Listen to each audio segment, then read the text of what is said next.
ጤና ይስጥልን ክቡራን ተመልካቾቻችን፣ ከትንሿ ብዕር የዕለቱን ዜና ይዘን ቀርበናል። በቅድሚያ አበይት ነጥቦችን እንሆ።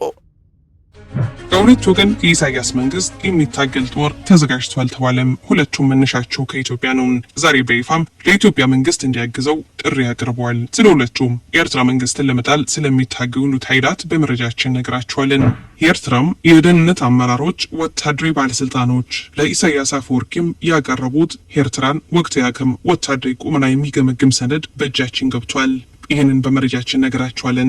የአስመራና የህወሓት ሰዎችን ያስደነገጠም ዜናም ጀነራል ሳሞራ የኑስ ወደ ወታደራዊ ኃላፊነት ተመለሱም። በፌዴራል መንግስቱም አዲስ ሹመት ተሰጥቷቸዋል ተብሏል። ከእሳቸው በተጨማሪም ጀነራል ዮሐንስ ገብረ መስቀልም በሌላ ሹመት ታጭተዋል። ስለዚህ መረጃ ነገራቸዋለን። ወደ ዝርዝሩ እንሰዳችሁ። የአስመራና የህወሓት ሰዎችን ያስደነገጠም ዜናም ጀነራል ሳሞራ የኑስ ወደ ወታደራዊ ኃላፊነት ተመለሱም። በፌዴራል መንግስቱም አዲስ ሹመት ተሰጥቷቸዋል ተብሏል። ከእሳቸው በተጨማሪም ጀነራል ዮሐንስ ገብረ መስቀል በሌላ ሹመት ታጭተዋል።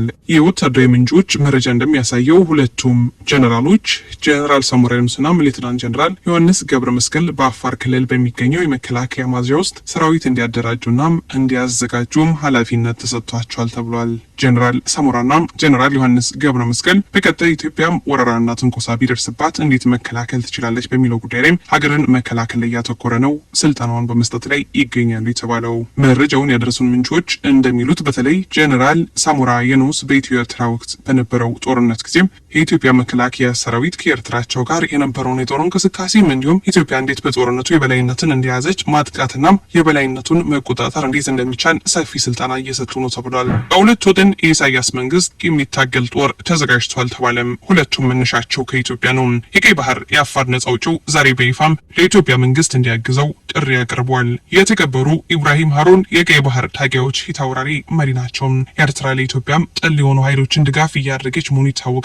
ስለዚህ የኛ መንግስት ለዘመን ከሀገሩና ከሀቁ ተሰዶ የሚገኘው የቀይ ባህር አፋር ህዝብ እንቁ ታጋይ ልጆች ለዘመናት ህዝባቸውና ሀገራቸው ነጻ ለማውጣት የሚታገሉ ጀግኖችን ከድሮ በተሻለ መልኩ የተሻለ ድጋፍ ማድረግ ይኖርበታል። በትጥቅም ሆነ በሌላ አስፈላጊ ድጋፍ ሁሉን ልናደርግላቸው ልናገዛቸው ይገባል ሲሉም የኢትዮጵያ መንግስት የኤርትራ መንግስትን እንዲጥል ለሚታገለው ቡድን ድጋፉን እንዲያደርግ ጥሪ አቅርበዋል። ሌላኛው የኤርትራን መንግስት ለመጣል የሚታገለው ኃይል ቢሮውን 22 አድርጎም የኤርትራ ድንበር ወታደራዊ ልምምድ የጀመረው ኃይል ነው።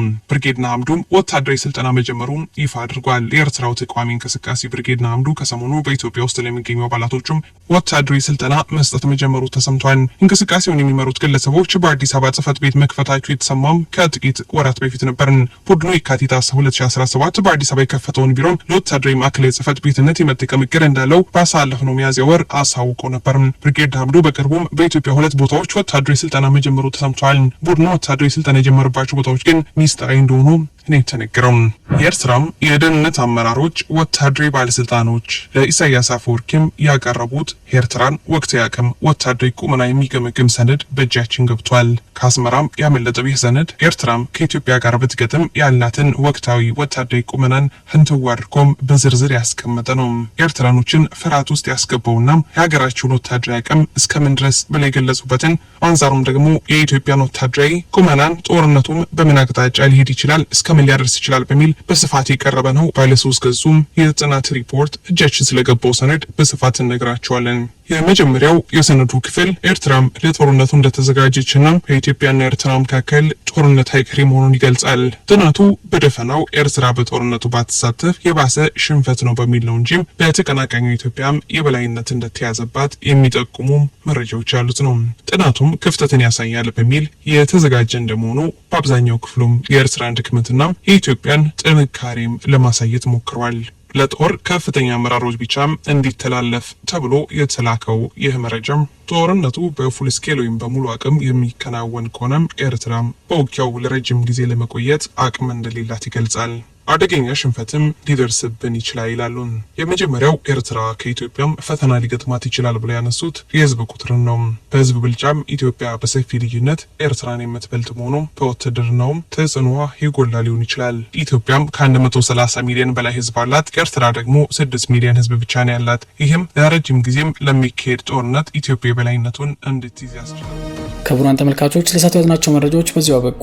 በሌሎች መረጃዎች ዳግም እስከምንመለስ በያለንበት ቸር ያሰማን። ሰላም ለሀገራችን፣ ሰላም ለዓለማችን።